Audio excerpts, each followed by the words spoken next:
आज आपको मैं एक दास्तान सुनाने लगी हूँ। दास्तान एक ऐसी लड़की की जो बेहद खूबसूरत है, निडर है, कॉन्फिडेंट है। इस कहानी में हम देखेंगे कि ये लड़की कैसे एक स्लेव से सुल्तान की सुल्ताना बनती है। तो कहानी कुछ ऐसे शुरू होती है कि कुछ लोग लड़कियों को उठाकर वो सुल्तान को गिफ्ट करना चाहते हैं। उन लड़कियों के ग्रुप में ये लड़की जिसका नाम एलेक्स है वो भी शामिल है।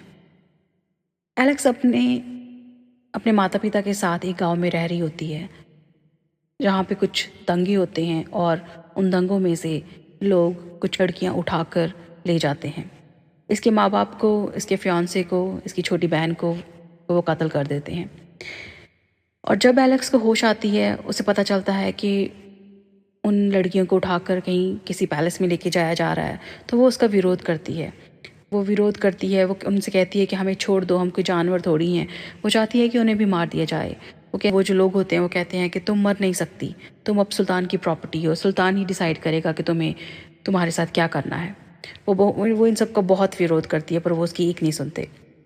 और ऐसे ही करके उन लड़कियों को वो एक पैलेस में पहुंचा देते हैं। पैलेस में एक हॉल है जिसमें ऑलरेडी लड़कियां रह रही हैं जो सुल्तान के लिए हैं। वहाँ पे जब ये जाती है तो फिर से विरोध करती है और उन लड़कियों को जो मेंटेन करती है उसका नाम है दाई। दाई जब इस लड़की को देखती है तो उसे वो बिल्कुल अच्छी नहीं लगती और इस लड़की को के लिए पसंद नहीं करती। वो कहती है कि तुम सुल्तान के सामने नहीं जाओगी, तुम पैलेस के छोटे मोटे काम करोगी। लेकिन इसे एलेक्स को कोई परवाह नहीं है, वो फिर भी विरोध करती है। तो ये सब सुन के जो उन लड़कियों की सरदार होती है जिसका नाम निगर है, वो इसे एक साइड पे लेके जाके बोलती है कि तुम क्या कर रही हो, तुम इतनी बदतमीज़ी क्यों कर रही हो, तुम्हारा अब कोई छुटकारा नहीं है, तुम यहीं पे रहोगी, एज ए स्लेव ही रहोगी। तो बेटर है कि तुम बिहेव करो, और अगर तुम सुल्तान को पसंद आ गई और तुमने एक लड़की को जन्म दिया तो तुम सुल्तान की हैसियत की सुल्तान बन जाओगी और तुम इस दुनिया को रूल कर सकती हो। अब ये देख लो कि तुम्हें क्या करना है, तुमने स्लेव बन के रहना है या फिर इस स्लेव की ज़िंदगी से बाहर निकल कर एक सुल्तान की ज़िंदगी जीनी है।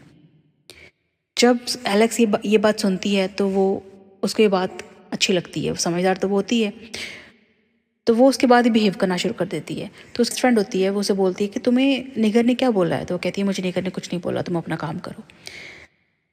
अब इसके बाद वो बिहेव तो करना शुरू कर देती है, लेकिन प्रॉब्लम ये है कि उसको दाई ने सुल्तान के सामने पेश करने के लिए पसंद नहीं किया है। तो हम अब आगे देखेंगे कि वो क्या करती है, कि सुल्तान के सामने कैसे जाती है और कैसे वो सुल्तान को पसंद आती है और कैसे उसकी और सुल्तान की लव स्टोरी शुरू होती है। ये सब मैं आपको अगली वीडियो में बताऊंगी।